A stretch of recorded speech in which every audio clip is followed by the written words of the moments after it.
we have chats for the Yeah, go for today. Alright, if there's no further ado, yeah.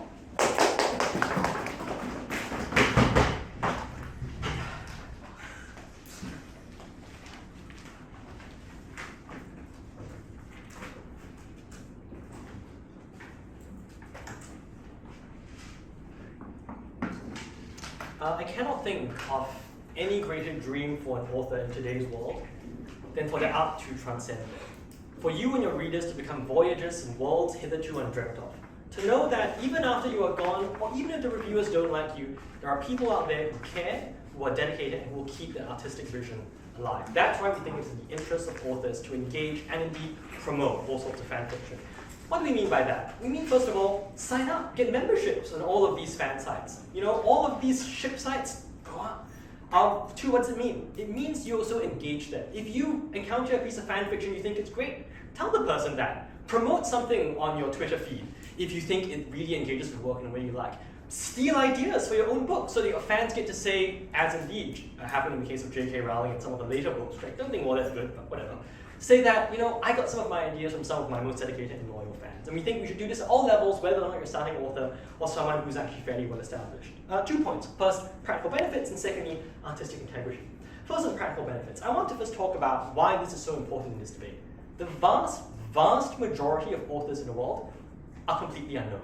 They do not have a contract with a publishing house. The vast majority of authors today are self-published, or published with very, very small publishing houses with extremely limited runs. And the reason for that is that there's a massive oversupply of authorial talent relative to demand. It's not just the fact that people nowadays read a lot less, it's also the fact that it's fairly easy to produce fiction of a high or a low quality as the case may be. That means the struggle for any individual author here is first and foremost to develop a readership. You can have the purest form of art in the world, no one consumes it, you don't have an income, first and foremost, but two, you have no opportunity to share your aesthetic vision. So, in terms of practical benefits, no thank you, why does this actually bring to you profit, the capacity to actually engage in the corporate, to engage in the market in a competitive way? First, we think it just gives you much more obsessive engagement with the fan base. Why? Because when people who ship a particular character or who write a fanfic think that they can be involved in a co-creation of a world, that gives them a sense of agency over this fictional world in a way which nothing else does. That means they're much more likely to buy, I don't know, the posters which you put out on DeviantArt, right? Much more likely to buy a membership on YouTube if you have that kind of social media presence. They're much more likely to talk about your book to other people because they are obsessed with it in a way which they otherwise would not be. Secondly, it just gives you much more exposure, right? If there are 5 fanfics on a particular site, and none of them are particularly good, but if one of them goes viral, that means people who come across that fanfic will, through that fanfic, encounter your characters in your world. They'll be interested to read your stuff and think, okay, where are these characters from? What's the origin? I'm kind of interested in the canon of the origin of these characters, and that's why they're going to engage. So just in terms of virality, in terms of sheer numbers, it creates a much higher likelihood that people will be much more likely to see your original work. Thirdly, it allows you to expand into new markets, right? If a lot of the people who ship your characters are Chinese or Japanese, and they write fanfic in their own language, that means that your work, which could not be translated because you do not have a major publishing house to do that stuff for you, now enters markets and reaches out to audiences who otherwise would never have seen it. Let alone niche audiences, right? One of the most popular kind of fanfics is that you do gender swapping, right? Or you write stuff which is LGBTQ themed. That means authors who are heterosexual and uncomfortable producing that kind of content because it might feel inauthentic, now have access to another group of readers who, alright, maybe they're very interested in fanfic, but again, are still much more likely than they otherwise would have been to come and engage with your original material. But the last reason why it really helps you as well, it just makes your fan base like you. When you are seen as engaging with your community, when you're seen as promoting other people's fanfics, when you're praising someone and saying, look, I think this stuff is really well written, people like you as an author. You don't come across as standoffish, right? A big part of becoming a successful author now is building a fan base who's kind of obsessed with you in a weirdly parasocial way. We think having a parasocial relationship gives you a foothold in the market, gives you much more opportunities to go to a publisher and say, I have a loyal fan base, take a risk on me, do some proper copy editing, put me into the market. And that only happens if they're convinced there is a market for your stuff to begin with. Yeah, are you platforming all forms of fanfiction, or are you still picking and choosing which ones you want? You can't platform all, right? Because you as an artist still have some particular preferences. So we're saying that maybe if you don't like something, you aren't negative about it, but you promote stuff which you really like anyway. So In terms of just like making money, getting a publisher, getting a foothold, incredibly important, and probably, I mean, not super sexy, but the most important point in this debate. Secondly, on artistic integrity, which is, I suppose, where I can spend more rhetoric points, even though I guess my case forces me to concede this is not the most important argument in the debate. So, the first thing I want to say about artistic integrity is that it's very likely that fanfiction exists anyway, right? You can't stop fanfiction from existing. If people ship your characters, they'll make stuff about it, whether it's weird or not. What you do by engaging fans is it gives you a certain amount of canonical control over what is more aesthetically appropriate given your vision of the world, right? When you as a famous author tweet and say, this particular fanfic, I feel, really understands my characters well, and has created a compelling world which I as the original author respect, you are essentially sainting that person who wrote that fanfic with a mark of authorial integrity and sophistication, which grants you a level of control over the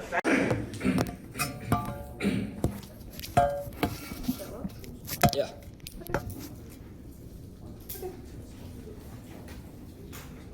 People write fan fictions because they really enjoy the world that these authors write and the characters that are created. Which means to say that we are not talking about authors that are up and coming. These are established authors that have massive fan fictions being created about them.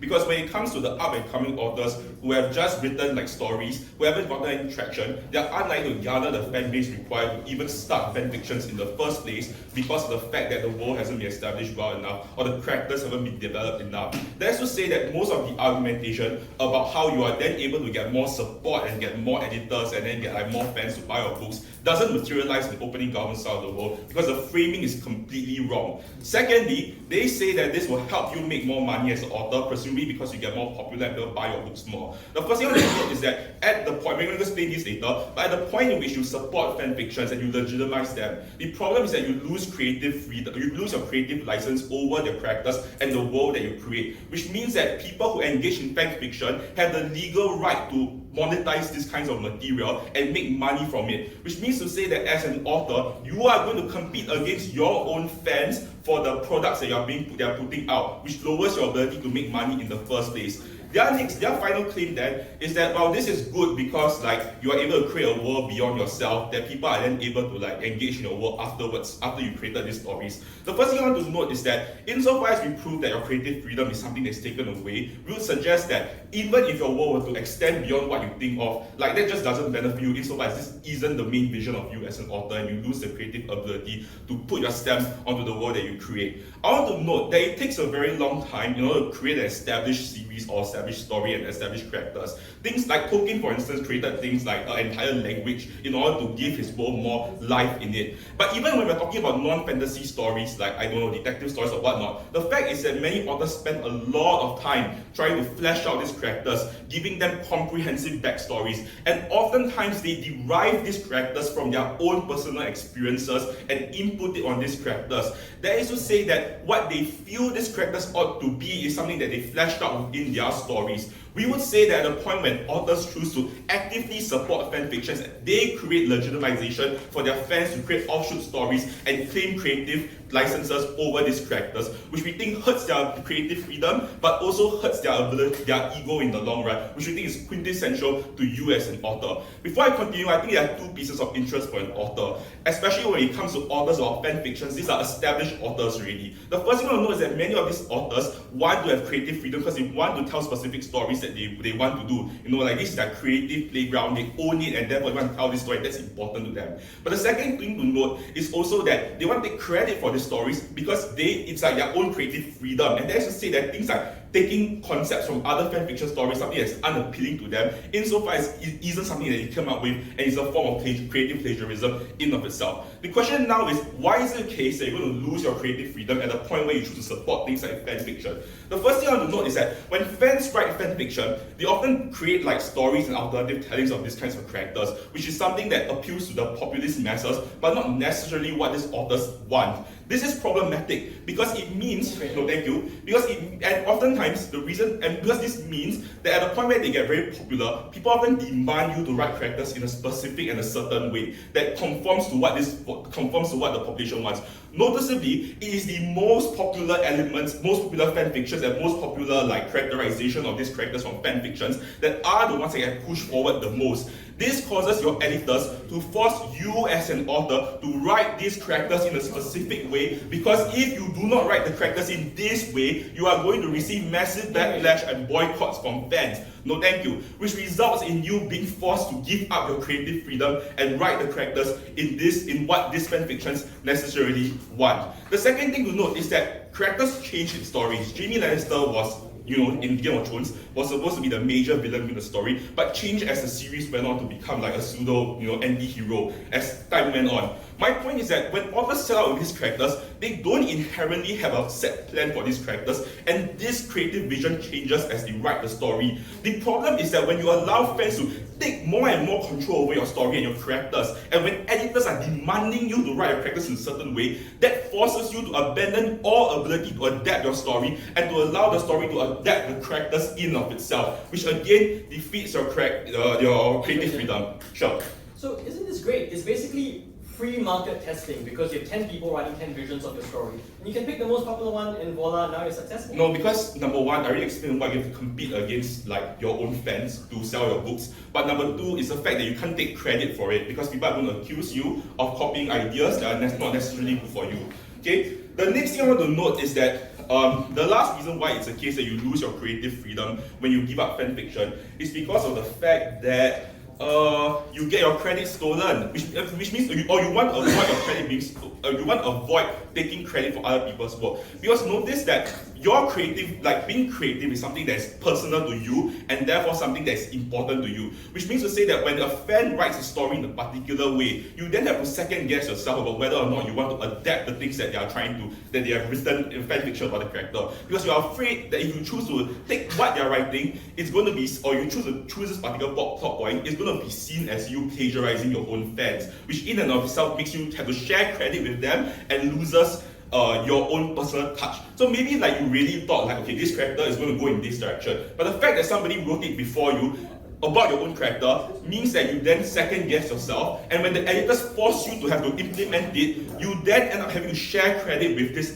creative freedom of authors, and your credibility as a creative author gets put in doubt. This is all problematic for a couple of reasons. The first thing we want to note is that your legacy is affected, because you are now not seen as the author of Amazing World, but you're seen as somebody that's plagiarizing from your own fans. Your own creative freedom, the stories that you want to tell are affected. These characters that you have developed over many, many years as you are writing in your own bedroom and brainstorming these ideas are now gone precisely because fans have changed the way that you wanted to write these characters in and of itself. The last thing that I want to note is that we think this is going to tear the fan base apart. They claim that you can prop up certain kinds of fan fiction authors who you think represent your characters, but that in and of itself means you privilege some fan fiction authors over another, which causes the fan fiction to kind of split apart. Because that just means that you're unlegitimizing all forms of fan fiction equally, but you're privileging one form over the other, which we think is problematic. But notably, we think that at the end of the day, this is bad. Proposed.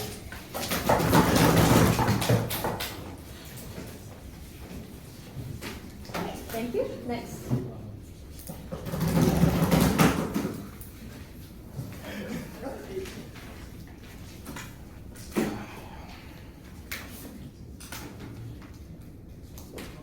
Everyone good?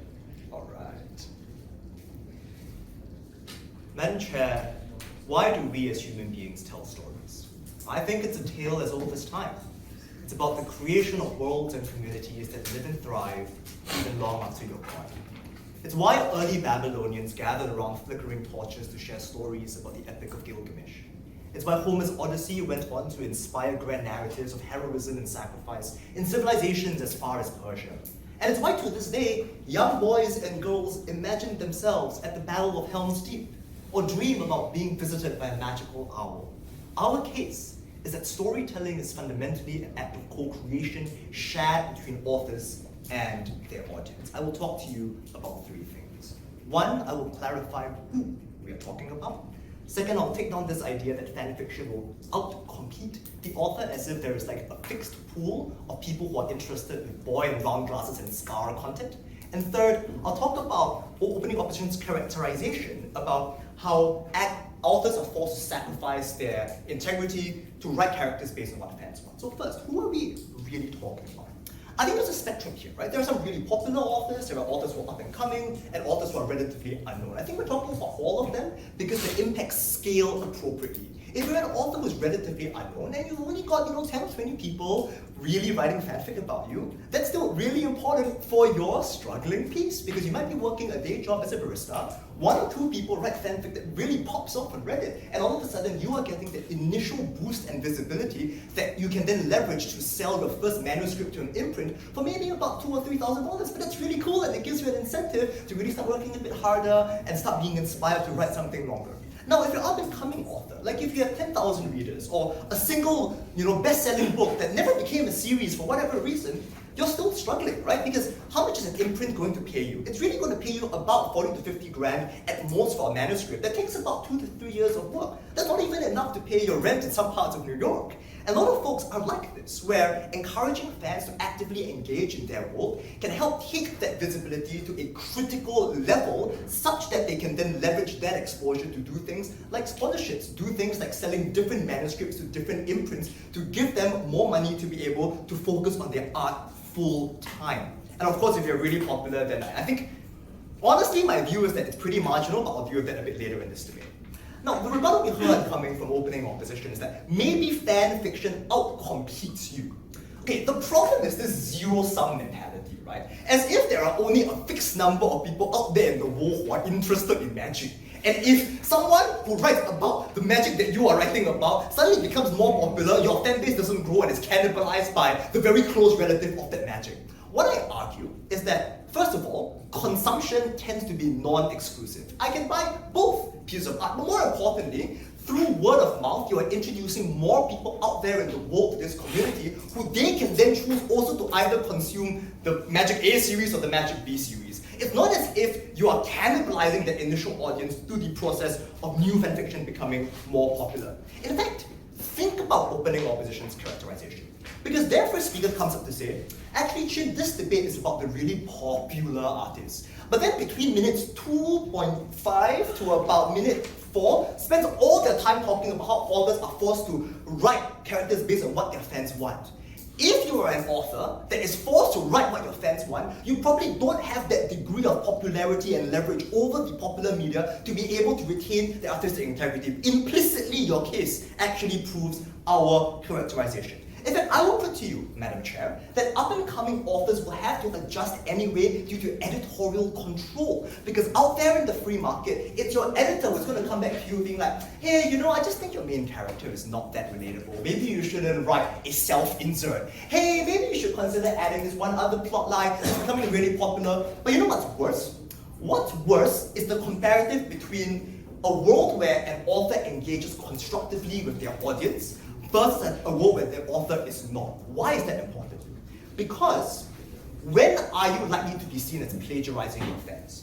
When you don't engage with your audience, your editor comes back and your editor says, hey, this Reddit thing? I've read this fan fiction, I think it's really good. You might want to take 1 or 2 of these ideas and put it in your piece. And you find it very hard to say no because you might be depending only on 1 or 2 imprints for your next year's rent, as I've characterized, for example. And then you say, fine, I'm going to include it in. But because you've not been engaging with your fan base for really long, that's when you are seen as a thief. That's when you're seen as adversarial. It's when you're engaging constructively with your fans, you share really, really cool fan fiction, and you're like, hey, this guy wrote this, I really like it, I think you guys should share it too. That person goes viral, that person is happy, that person is much less likely to see you as an adversary, and is also much more likely to be flattered that they're being featured in your latest bestseller. So in a world where you have to choose between sharing credit in a constructive way versus being seen as an adversary, picking at the bones of what fans are writing without ever engaging in them, I think we are much better on that ground. Last of all, I want to talk a little bit about what we do really for up-and-coming authors who are just like really, really unknown. Why is that really important for them? I think the key point is we never really know when it comes to new intellectual property which communities might take to your work.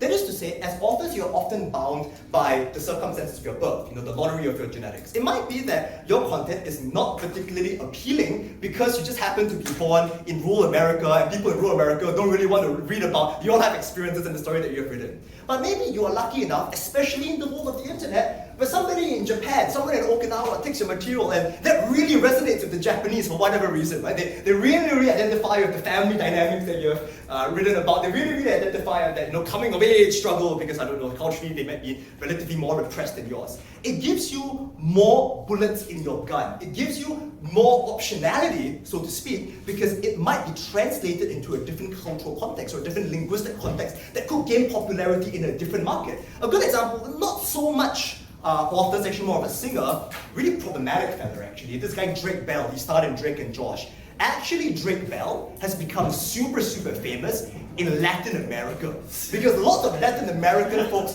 did covers of Drake Bell's music and it really resonated with the Latin American market, and now he's a trending musician in Spanish-speaking Latin America, but he's like super popular in the US. And that's the kind of dynamic that I think would really help you if you're like super up-and-coming, relatively unknown. Because we think authorial intent is an act of co-creation, because we think we better understand who we are talking about, I'm so incredibly proud to propose.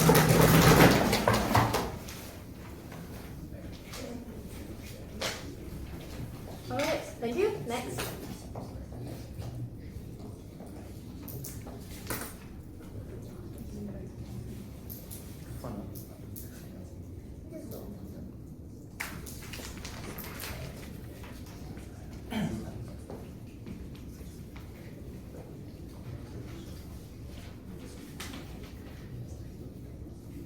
So this is not a shout out because I don't believe in shout out, but rather it's more like I think it's debate is only one of the only cases I can think of where you end up competing against people that you watch to learn about the sport. Like I don't think it happens anywhere else. I think it's just very special. I'm 26. I fall out of love with debate and then fall back in and out. But it's one of these things that I think just never changes, and I think it's cool. The case coming up from mobile is that authors are ultimately selfish people. And the reason for that is because in the act of writing a world and its character, it's a very intimate process where you're crafting what these things are like. It's basically a parent-child relationship. Think about how parents use children to manifest their own vision of what they think the world ought to be. And the reason for this is twofold. Number one, you are extrapolating from your own life experiences to then impose on these characters, and therefore you feel like you own them because they reflect the way in which you see the world. But secondly, you build them up. So Middle-earth is not just Middle-earth. There are many things that go into making Middle-earth that you're not including in your own stories, because when you're going through about your day, you're thinking about the ways in which Middle-earth interacts and come to be, but those things are not reflected in your story. And therefore, at the end of the day, it's a conception of the world that is deeply unique, that is deeply intimate to your conception of what you think things are supposed to be. So the most important thing, I think, in this debate is for authors to feel as though they are the authoritative voice to this world in particular. And I think we see this very often when authors, when they have to weigh up like profit incentive and that claim to ownership, usually choose the latter. So for example, when a piece of art is being adapted into a movie or into anything else, many times authors say that these things are not reflective of what their vision ought to be, even though promoting that piece of work ought to make them drastically more money. So J.K. Rowling does say, for example, that there's certain things about the Hollywood movie that she does not like, and that split the fan base. So they intentionally split the fan base, they intentionally lower the amount of money they can get on this process so that they can reclaim their sense of ownership over that world. I think that is fair. The first question I want to answer is, does this take away from your creative voice? And I want to posit here that they're very clever, because what they say is, well, you will promote the ones that you feel align with your voice, and therefore they satisfy the motion, and therefore they can have the cake and eat it. But this is disingenuous, because what I will posit to you is you're more likely to call out pieces of work that you don't like as opposed to promote the ones that you like. And the reason for that is because the ones that feel as though they align with you are ones that you're okay with, but the ones that disagree with you are the ones that you fundamentally hate. You feel as though they misunderstand someone they feel a very close and personal relationship with. So the illustration cannot be you only promote the ones that you like. It's very much oftentimes you calling out other people that they don't understand the piece of work, and what that means probably then is that, well, on their side of the house, if that is the situation, you are clamping down on like fan art. So maybe some of them do give you joy, but you're more focused on the ones that like do it badly. Therefore, like it's more often times that you call it out. So I think that is the correct vision of the debate. It does take away from your voice because you feel insulted and upset when people do not embody your creative vision. The second question that I think is important is, why is this process of engaging with your own characters something that you want to be exclusive to your own? There are a couple of reasons. The first reason is, it's impossible, at least in your mind, that other people can understand the world and the character to the same way in which you do. And the reason for that is in the process of creation, you're extrapolating from your own life experiences. And that's something that they are going to do as well. Because people are just entrapped in their cognitive limitation of seeing the world through their own vision. So when people are interacting with your world, it's impossible for them to fully understand your creative vision. They can only see it through their eyes, and at some point, maybe you're okay with the first paragraph, the second paragraph, the third paragraph, but at some point in that process, there is going to be a divergence and you will be hit hard by that process and you're upset. The second reason is you feel as though you want to control, you feel you want to be able to be the person to control this best. And the reason for that is because when you write, you're not just writing, you're doing a service to characters that you have made real, but have no voice for themselves. So these characters cannot speak for themselves, these characters cannot act for themselves, these characters' way of being revealed to the world is through you. If it's the case that you give this to someone else, those characters that you love are compromised because the people that now reading these characters have an understanding of those characters different to the way in which you intended. But you're upset by that because you want to own these characters, you feel intimate to them, and therefore you want to control that. So that's why you want this process to be unique.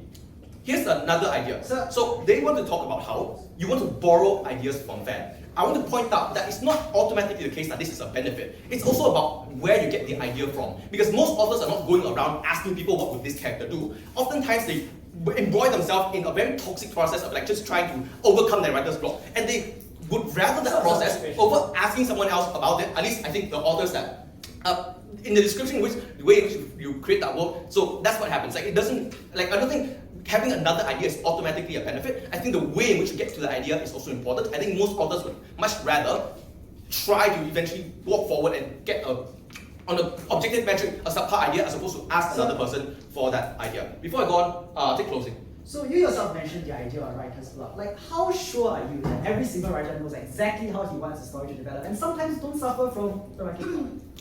I'm saying that the author would never sign away this voice to another person. I think they'll rather deal with the writer's block than sign away that right.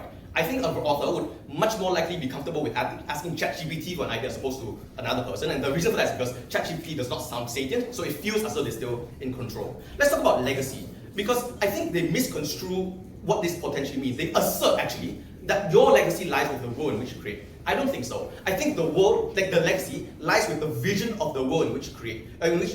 And the reason for this is because the vision itself is actively reflective of your beliefs and your personal perception of the world. The analogy that I will draw to you is of prophets. So prophets want to spread religion, but the act of them assigning out authority to, for example, imams and bishops isn't fan fiction. No, those guys have to better follow through everything that you say. That is actually the structure in which they describe. In which case, I don't think that's fan fiction. So even in their illustration, they deeply want to connect to that illustration of control as opposed to really signing it away. They don't really defend that burden of really being able to explain that it is a collaborative process. Like they show actual illustration of the process of writing and why that process is self-collaborative. In the absence of that, you have to default to analysis as to how characters come about and why is it the case that authors are likely to be possessive. The best argument at this point is of editorship.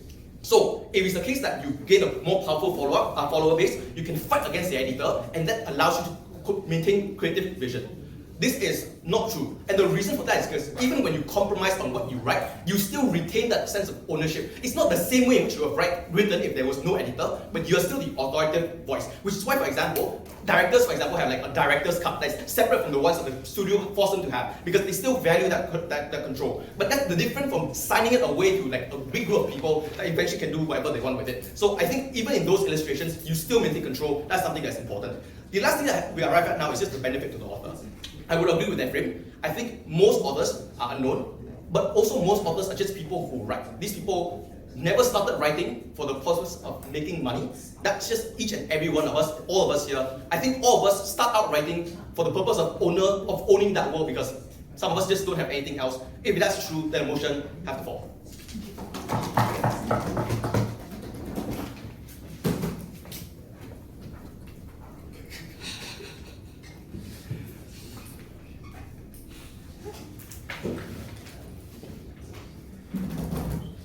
Right, yeah.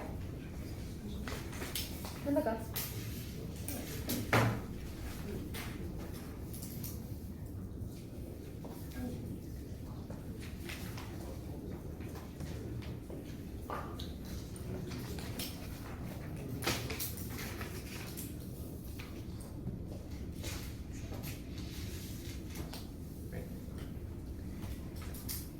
I really respect the opening opposition defense of artistic integrity. That all artists are possessive of their work. But let me tell you a story, and this is true. When I was in secondary 2, I was part of the MOE Creative Arts program, which basically you do creative arts. And from that point onwards, I was convinced that my future dreams in Singapore was to become an author, and I would write singlet.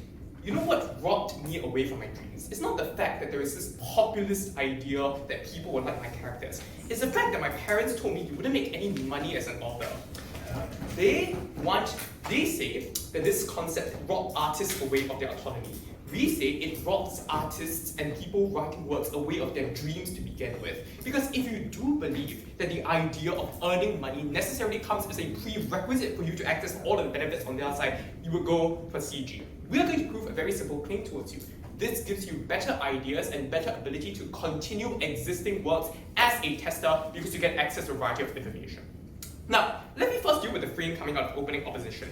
They basically only focus on a certain subgroup of writers, those which are extremely possessive, extremely creative, and extremely principled. This might be the minority. In the worst case scenario, we would just allow these people to promote fanfic, and in the worst case, just do not pay attention to that piece of fanfiction. It's unclear as to why there's harm. But you know who these people who are extremely principled and care about their artistic freedoms are? I bet you it's people like J.K. Rowling, who already have lots of money, who can afford to write books which may not be commercially popular, but are popular because of this idea that, oh, it just attracts to my beliefs and my ideals, no thank you. Oftentimes, they only benefit to the most privileged, but there is oftentimes a group of university graduates who just studied literature, or people interning at Warner Brothers, or they got sold, so it's even worse, and those are people who need to feed themselves as the prerequisite to getting artistic talent. I know this does not sound fancy, but I urge you to consider the existential threat of living paycheck to paycheck as a writer, which concerns the majority of individuals. This moves us on to our extension, which is that fanfiction and the encouragement of a greater quantity of fanfiction is uniquely a good signaling mechanism at testing how people interpret your work and allows you to write better sequels in the future, which is extremely important in continuing your livelihood. The first thing I want to prove is why initially writing is an extremely difficult task towards a writer. This is because, firstly, the reception towards people of your work is necessarily based out of their interpretation of your work, and these can oftentimes be extremely subjective and uncertain. Even if you might think you've written a book to the fullest degree, other people might not view it the same way, and when other people do not view it the same way, you don't purchase the book to a certain degree. The second reason I think trivially is just, books are one of those things where you generally do take years, months on end to write, which means during that period of time you do not get access to lots of income. And thirdly, and this is something I just urge you to believe, is that inspiration is genuinely pretty hard to come by. To string together a convincing fictional universe from head to tail isn't an easy task. What we've proven here is that writing is pretty difficult. These are the problems you will prove why fanfiction uniquely solves. When opening opposition talks about the idea that authors comply with social norms, we urge that all authors to a certain degree steal, like most great authors do indeed steal from the observations of others, from their observations of how the world works. Unclear as to why this is a harm. Why exactly is fanfiction uniquely a great mechanism towards this? One, because it can expound on existing holes within the plots which you yourself might not have identified. I don't read a lot, so here's a gaming example. In Minecraft, there are the skeleton things that spawn, right? And I swear Mojang themselves did not think of all the lore behind it. But because of lots of fanfiction, there was this entire lore about how there are skeletons and monsters in Minecraft, and that was something they kind of adapted into their own game fight versions. Secondly, the example I have, because I watched this a long time ago, is Elsa's backstory in Frozen 1 wasn't actually touched on a lot, but then many people started writing fan fiction stuff, and that sent out a message towards Disney to focus the entirety of Frozen 2 on that particular preference. Secondly, and more importantly, authors will now know what people are liking far more precisely. I'm going to preempt a possible comparative that, what if people just critique the movie to show whether or not they like it or not? But here's the difference. Fanfiction operates on the very unique space of being constructive. You're not just saying why that book sucks, for example. You're not just saying why that particular plotline is terrible. What you are offering uniquely in the context of a fanfiction is a constructive way to quote-unquote fix that, for example, looking at alternative perspectives of how they might occur. After this third mechanism. And lastly, and very importantly, you get access from people to different experiences. I know opening government says this, but they say this in the context of attracting more people towards your book. We run the reason of this being upstream, which is when you release an initial book and people care and write things like fan fictions about it, you get to see how they interpret that piece of book, and that is the lens of interpretation which you can consider into your particular own book. So this comes upstream of their work because they get people interested in the book, but we prove that the contents of the book are likely going to be constructed in a way which is inspired. Before we move on, yes? When you legitimize and support other fan fictions, you give up a creative license over them. What editor is willing to take on a new young author when they don't even have copyright over their own works? Reason over here, because you get more empowerment against editors. One of the main reasons chaining authors against editors is the fact that they cannot prove that their work is popular, then they do not get published in the first place. When you prove that your existing piece of work has garnered lots of attention, that allows you to say that your work is popular and have more bargaining power over that. Why is this important? I know what they would say. Why don't you just write a new book? Here's the thing, it's very hard to construct another entire fictional universe. It might sound true, but it would genuinely take years. It's far more easy to buy or fix something which you have already created at that given point in time. It might sound like this boring practical claim, but we don't reject that fetishization that all artists are somehow warriors out there struggling for truth. Why is it harmful if I just adapt something which people might write about? Now in terms of preemption, you're not copying work. What you are seeing is how people interpret it on a psychological level, what they are more attuned to, what they would like to be constructed. The analogy I give to you is here, I don't know if you have done this, but if you've written like a poem or book and you put it into THBT, THBT might sometimes give you a different interpretation that you yourself didn't even think of, and then you build your book on top of that particular angle. This is something which far more accurately aggregates the enjoyment of individuals and allows authors to tap into the particular case. Second preemption, obviously, we don't think the IP thing is very important. Authors generally raise it. Why is this the most important claim over OG? This is upstream of opening government because we prove the content of your following sequels and books is likely going to be something which people care about. They prove more people are interested in the fictional universe, but they don't prove why that money trickles down towards the books. We prove why you get better quality content of books in and of itself, which gets the artist greater income. Income is fundamentally the fundamental basis at which artists can express themselves towards a wide audience, and it's for that reason we're very proud to stand inclusive government.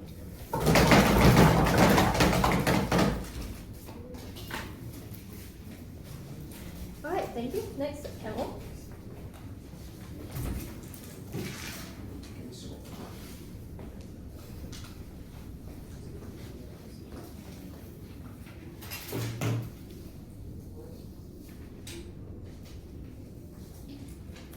This debate isn't about sales, it isn't about profit, it isn't about legal ownership. There are a few reasons to this. Number one, you're able to leverage the amount of visibility and the sales of via maybe because of the fanfic, maybe because of your own work, absent of whether or not you actually actively encourage these things. We think that insofar that's true, a lot of the arguments here are quite non-comparative coming from side gov bench. But also secondarily, is that this debate is also not about legal ownership, like what OO claims it to be. Few reasons. Number one is that these fans, they like your work, they like the author. You see that a lot of the fan fictions within AO3 Wattpad in itself, they end the story with saying that all rights reserved to the author. These are policies that are naturally ingrained within the website itself. Unclear why suddenly this author lose their legal license to release fan fictions. Secondarily is that within this legal battle, these authors are likely to win anyway because number one, a lot of the innovative and these kinds of inventive steps are one that is derived within the authors and the characters in itself. So unclear why this debate ought to be about really huge mumbo jumbo things like profit, sales, and also legal battles. Within this debate, it's actually much simpler because the extension coming from CO is just to explain why actively encouraging other fanfictions is already an admission of why you're allowing your own work to be degraded by certain kinds of community, and why there's often an admission of your own failure because you are unable to produce a kind of work in which now you have to allow some form of gaps to be filled in by the community. I want to flag out that this extension directly engages with the idea from OG that authors really like it when communities celebrate their work, that authors really like it when their art transcends a lot of time. But the problem problem here is about the quality of the art that allows your own art to be one that is being transcended. And this is the question here, right? Second extension, we'll be talking about why is it that it also legitimizes a lot of the parasocial relationships that exist within this kind of fandom. Why is it that when you actively encourage a lot of these works, it creates a lot of hassle, emotional burden, exhaustion within these authors in itself. Everything is just fundamentally unnecessary, and it's better for you to just focus on your own work and just stay neutral or just pretend that those kinds of fan fictions don't exist. First extension on why is it that gatekeeping your art and maintaining the authenticity of your art is one that's much more important. The first thing I want to contextualize is when do fanfics actually go viral here? Because I don't think any teams necessarily contextualize this, and I think this is the biggest skill in which the debate actually occurs. We think that fanfics go viral in two ways, right? First is that the kind of fanfics that go viral and bleed into the mainstream public, i.e. this is the kind of fanfics I get that maybe for some reason I'm able to gain a much more profits coming from side OGs, that a lot of these fanfics that bleed into the mainstream are likely to fanfics that have very huge amount of shock value, fanfics that for some reason are able to be so weird and be so shocking to the point where it's able to bleed into even people who don't even know that the original work exists, or people who don't even read these books to begin with. This means that these kinds of fanfics that go viral often than not have nothing to do with your actual intent of your story, and often not have nothing to do with your actual lore. We think this looks like some types of fanfiction that are just have nothing to do with your story, and they manipulate it to the point where it's just from a shock value. And then the second kind of things, fanfiction that go viral they go viral within the bubble of the fandom in itself, but they aren't shocking enough to be able to bleed into the mainstream public, right? It means that it is likely than not the reason why these fanfics are popular within this fandom in itself is because they're often written better than the original work. They often have more fleshed out characters than what the original work already have. Or these kinds of fanfictions are more representative, feel more relatable towards these kinds of audiences than the original work in itself. This means that often than not, if you were to publicly admit that you want to encourage these kinds of fanfictions, and yet you don't really do anything about your own original work because you want to maintain your own artistic authenticity, often it becomes a form of antithetical public perception antithetical that exists, because you're admitting that there are some form of gaps, some form of failures that your original work does not have, yet at the very same time you don't really do anything to improve your own original work. This means this bleeds into the argument of why is it that you often not have to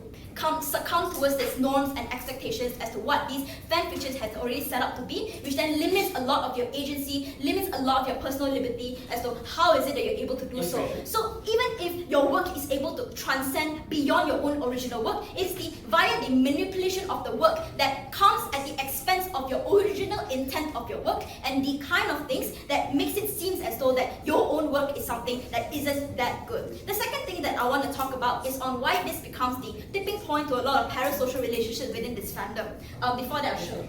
Suppose you promote a gender bend to werewolf fanfic on your Twitter. It goes viral, like 200,000 people read the raunchy stuff. And only 5% of them come back and read the original work. Why is that not so a huge benefit to you? Because this debate only exists when the author has already enough of a fan base, or the author has big enough of a popularity that garners a lot of fan fiction to begin with. So this debate isn't really about small authors, because small authors don't really have a lot of fan fiction anyway. This debate has to be about already established authors that have already enough of a fan fiction market to begin with. The extension I'm talking about is about why is it that this is a tipping point towards legitimizing a lot of the parasocial relationships and dynamics within the fandom. I want to note here is that this engages with OG on why it claims that authors want to have a community cultivates this. But our claim here is that when you actively encourage certain types of works, it legitimizes the kind of fandom culture that necessarily exists. What does it look like? We think first is that often these fanfic authors admire these original authors a lot. This is the reason why they spend a lot of time making fanfiction, they spend a lot of time creating different kinds of hybrid of these kinds of characters to necessarily exist. This means that the endorsement of this author towards these kinds of fanfictions often are perceived as something that's very intimate by these kinds of fanfic authors. It often means that you legitimize the premium status that these original authors have. What does it look like? We think it's parallel towards why last time you see a lot of fandom culture that exists within celebrities, where celebrities often engage with a lot of their fans via like replying to their tweets or by replying to their posts and things like that, which legitimizes a lot of the personal relationship that exists. But you see right now there's a shift away from that, right? Where celebrities are becoming much more distant, celebrity posts lesser about their personal lives, celebrity engages with fan lesser on a personal level, and they only engage with fan like fan meetings or conferences in regulated and controlled environments where there's a clear distance that exists. Why is this one thing that is bad? We think this is bad because not only you breed into a hierarchy of fans, they now compete for your attention, you feed into these kinds of personal legitimization that necessarily exists. This means the kind of discourse that exists right now is not really about whether or not your original work is good, but a lot of discourse now becomes whether or not my fanfic is good enough for it to garner your attention, because it's about encouraging the participation of these kinds of authors. But also second, it creates a lot of competition within your fanfic authors in itself, because it breeds a lot of idea of favoritism, because now certain types of work are being produced by the authors, but now it's not. So it breeds into the unhealthy expectations that the author exists, and it must continue to conform to these kinds of expectations. Oppose.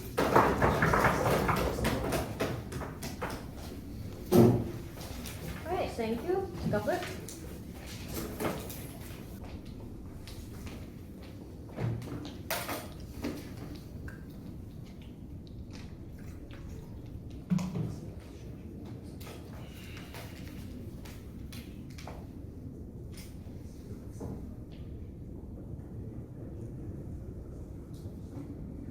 I want to first deal with the gov bench fallacy.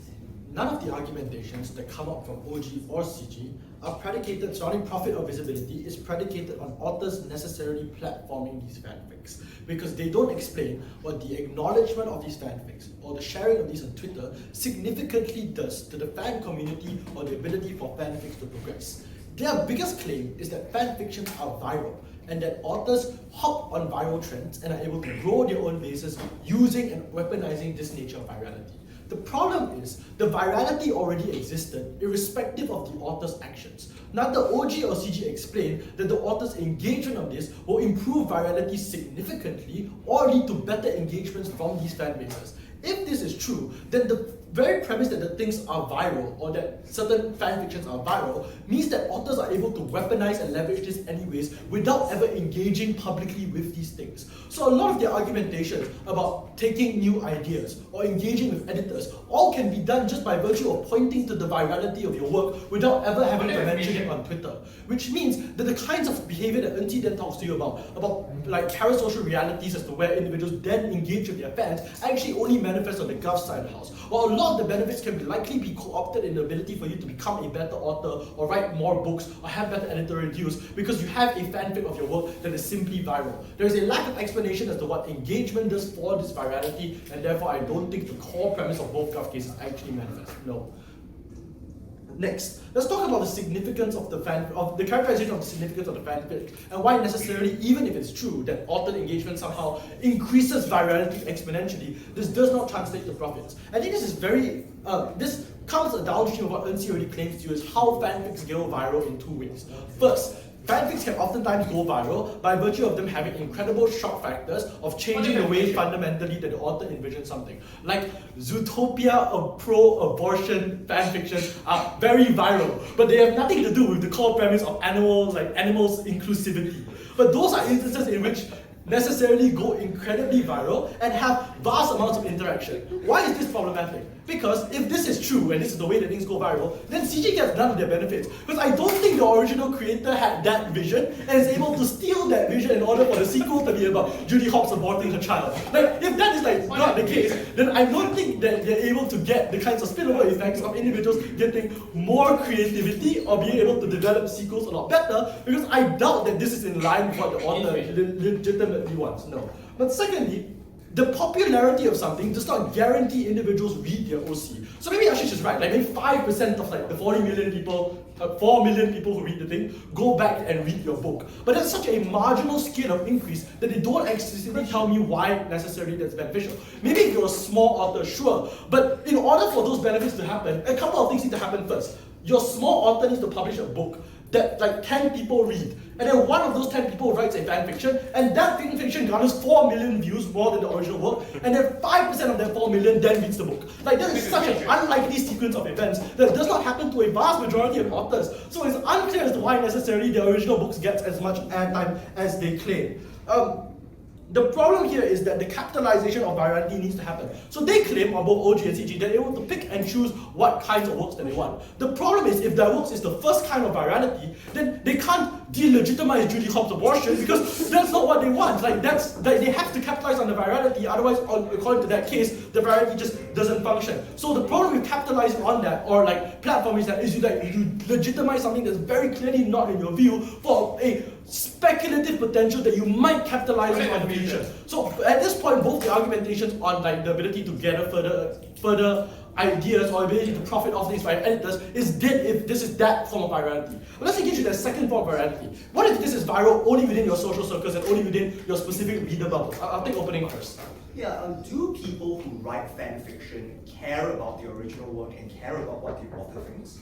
They might, but they don't prove why the people who read those fan fictions do. So I'm unclear as to why that's necessarily the case. And given the fact that there are wild and vile versions of fan fictions that exist, I think even if people care, they care in a very warped way. They care how they perceive it rather than how it's meant to be written. So that still justifies why all the shock factor fan fiction is likely to occur. Right?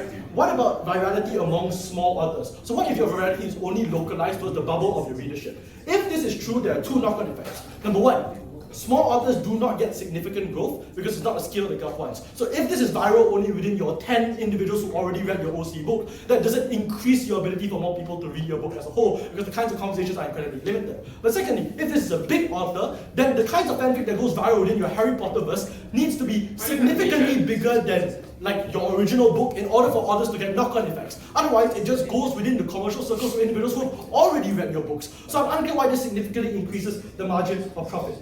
Third, the argumentation around CG somehow only occurs when you platform these things. I'm unclear why you cannot just steal works by not platforming them. Like, why do I have to say that this fanfic is good and then steal from that fanfic the next thing in my sequel? I can just not calculate on Twitter and just be able to steal certain ideas. And if the claim is that, oh, platforming these things gives you more fanfics that you can steal from the future, you need to explain to me what the scale of platforming encourages more fanfics to occur. So I'm unclear how many more fanfics occur at the point at which I platform one. If those don't occur in a significant extent and don't occur in ways that are necessarily beneficial, this does not mean that the author can then capitalize on this. What is the implication of the last 6 minutes of speech? Gov bench benefits are a byproduct of base virality, not platforming. It means they failed in the burden as to why engaging with your audience via stuff online was something that was uniquely beneficial for these authors. The pure virality of it means that they're able to claim the benefits. That virality is likely going to be symmetrical. Why necessarily, therefore, engaging with the fanfic detriments the author? Ern See gives you 3 mechanisms that weigh over opening. First, we tell you that ego and vision necessary, especially with new fanfic, oftentimes does not align and does not meet what authors' expectations oftentimes are, especially when you don't have control. If you platform and this goes exponentially, that means you exponentially lose control of your ideas the more fanfic happens. That means even if you're able to platform 1 or 2 good ones, and for every 1 good fanfic that you platform, there are 10 ones that oftentimes derogate the very idea that you made. Secondly, oftentimes there's a mission of failure, and therefore when you do that and admit that these people did something better than you, you cannot control the discourse that comes out of that. And therefore makes you feel a lot worse as an author when individuals therefore use what you said as platforming to call you a bad author and call you a bad writer. But finally, the parasociality that you happen, when you form a precedent of engaging your fan base, that's when your fan base starts to set expectations. They feel they have the right to demand things from you, and if they don't demand things from you, that's when you get cannibalistic approaches of your fan base, turning on authors when they feel that they had the right to influence the story and the author didn't follow through. That's when you necessarily get worse parasocial relationships that are worse for the author. Alright, thank you. Please do cross the house and relax. Going for always. Well.